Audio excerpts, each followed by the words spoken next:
Accountability and Research in Leadership by Roxana Ezenekwi, Roxy Easy Educational Consulting, LLC. Introduction. Effective leadership is not simply about holding a title or managing a team. It is about building a culture where integrity, responsibility, and informed decision-making are non-negotiable. Two of the most powerful pillars that sustain this kind of culture are accountability and research. When leaders commit to both, they create organizations that are not only productive, but genuinely trustworthy.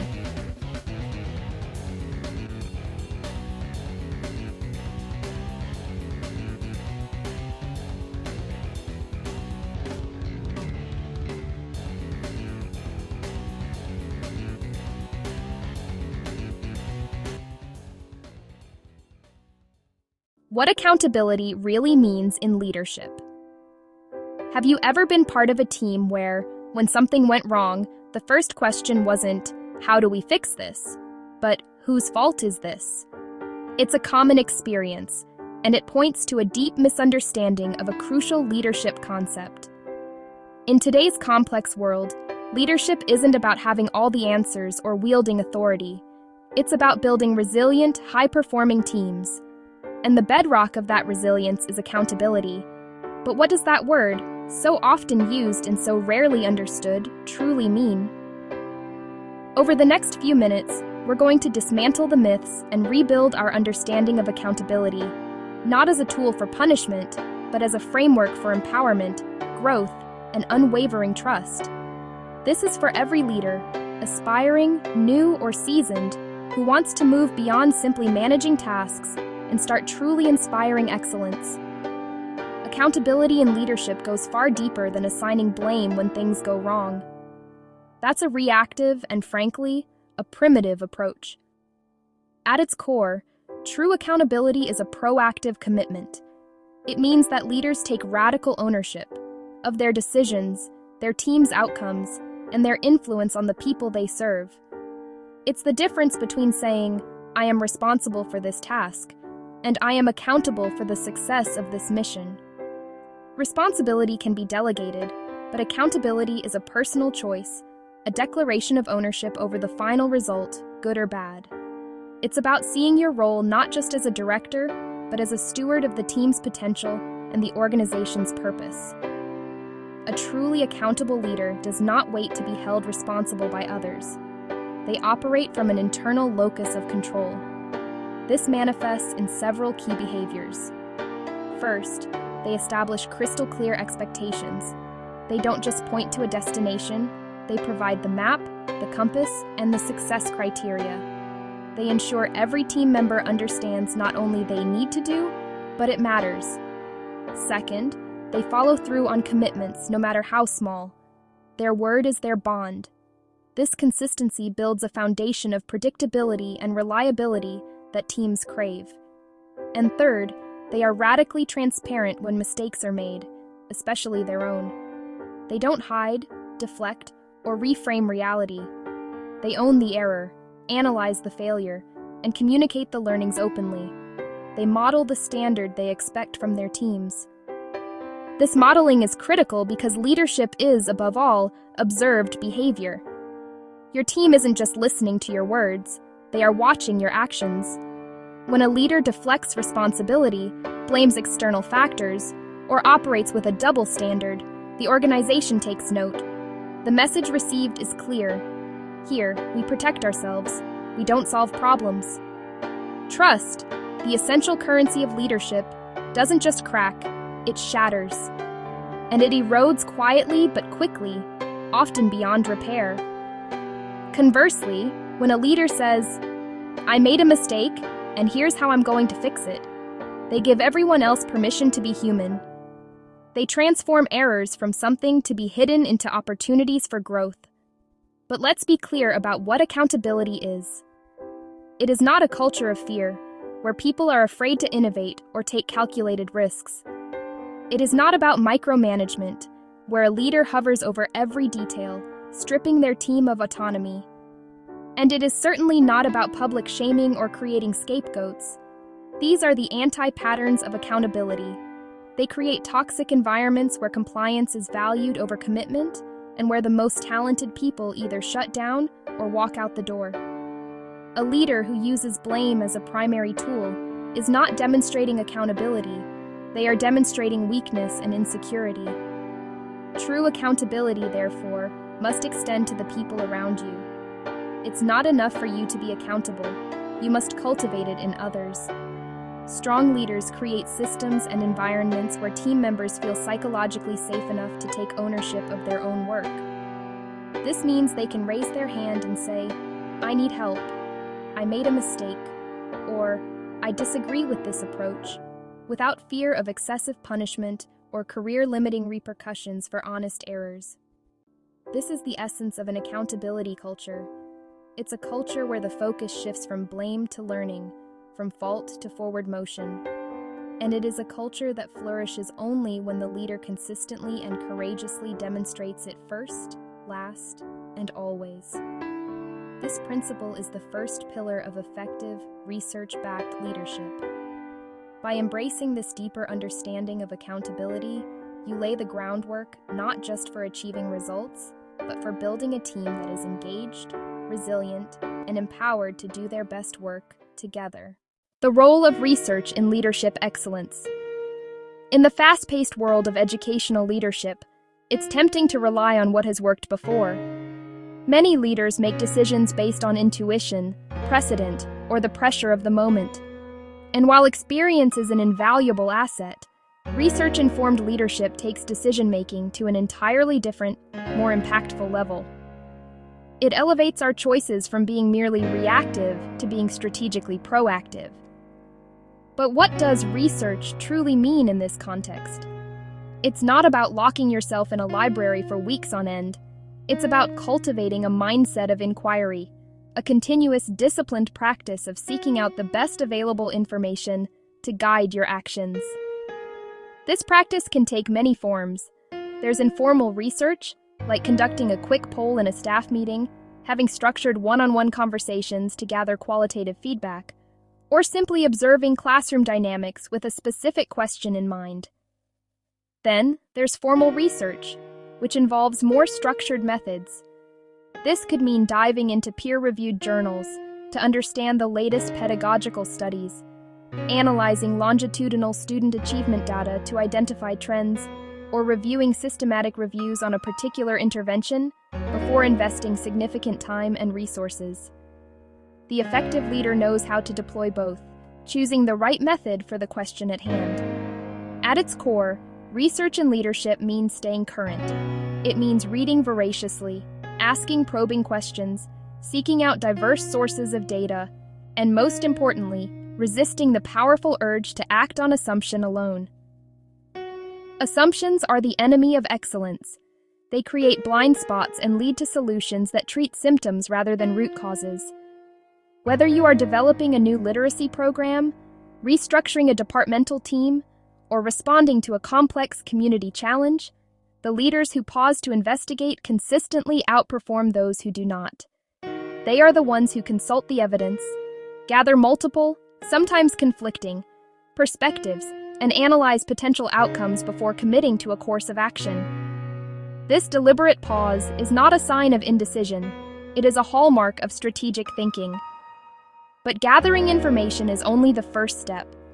A crucial part of the research process is critically evaluating the quality of your evidence. Where did this data come from?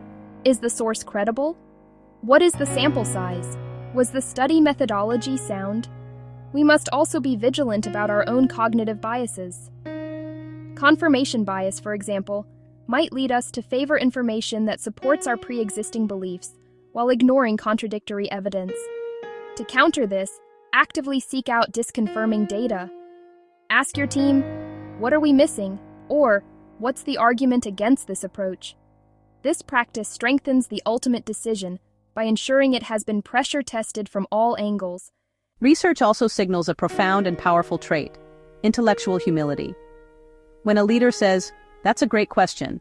Let me look into this before I decide," they are communicating that they value accuracy over ego. They are modeling that it's okay not to have all the answers immediately, That single posture invites collaboration, encourages candid conversation, and builds psychological safety within a team.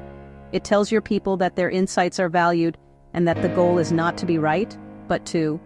This approach transforms the dynamic from a top-down directive to a shared journey of discovery, ultimately leading to more innovative and robust solutions that the entire team feels ownership over. By embedding research into our leadership practice, we build a culture of learning and continuous improvement. It becomes the foundation upon which true accountability can be built, ensuring our decisions are not just well-intentioned, but also well-informed.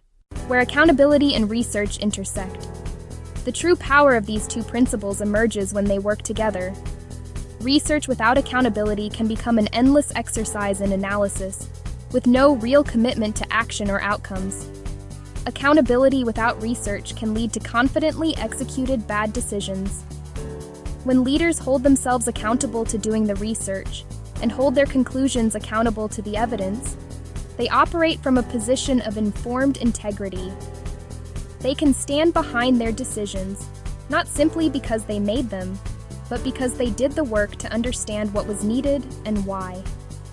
This intersection is particularly important in education, consulting, and organizational leadership, where the stakes directly affect people's lives, careers, and development. Leaders in these spaces carry the responsibility of continuous learning, honest reflection, and evidence-based practice. Practical steps for leaders. We've explored the what and the why of accountability and research-driven leadership. Now, let's bridge the gap between theory and practice. How do you embed these powerful principles into your daily work? Cultivating accountability and a research mindset does not require a complete, disruptive overhaul of your leadership approach. Instead, it begins with small, intentional, and consistent daily habits that compound over time, creating a powerful flywheel of continuous improvement for you and your team. Let's break down the actionable systems you can implement starting today.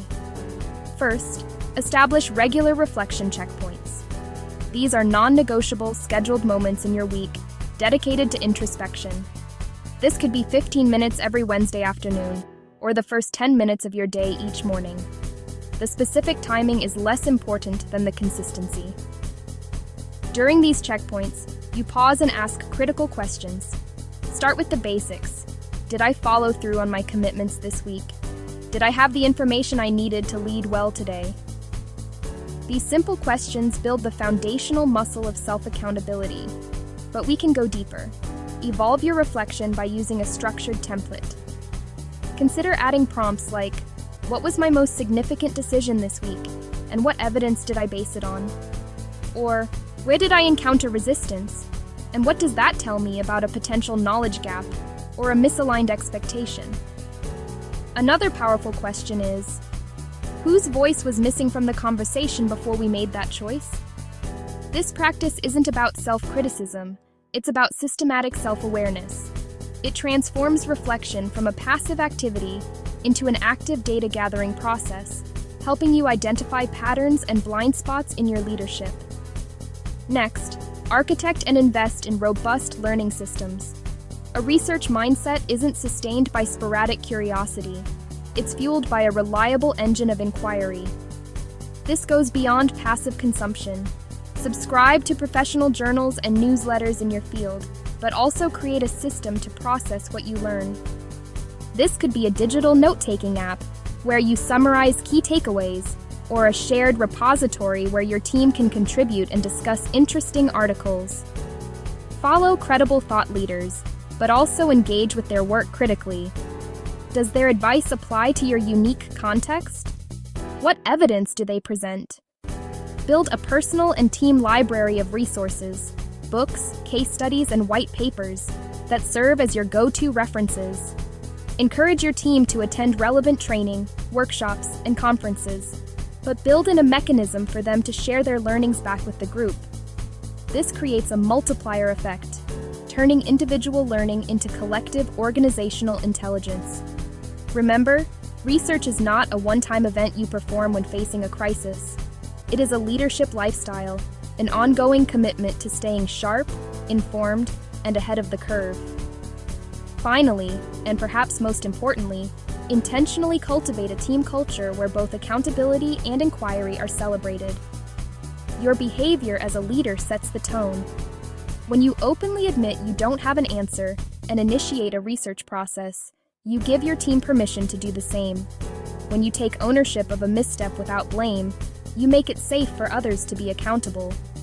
Go beyond passive acceptance and create active rituals of recognition. Reward the person who asks the tough, insightful question in a meeting, even if it slows down the decision.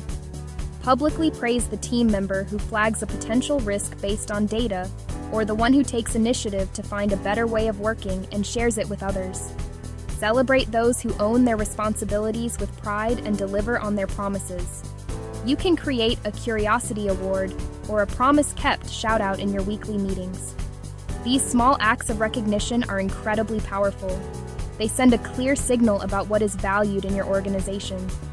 Because what gets celebrated, what gets rewarded, and what gets modeled by leadership is ultimately what gets repeated. This is how you build a resilient, intelligent, and accountable team from the ground up. Conclusion: leadership at its best is a commitment, not just to results, but to the process of getting there with honesty and diligence. Accountability and research are not limitations on a leader's authority. They are the very foundation of a leader's credibility.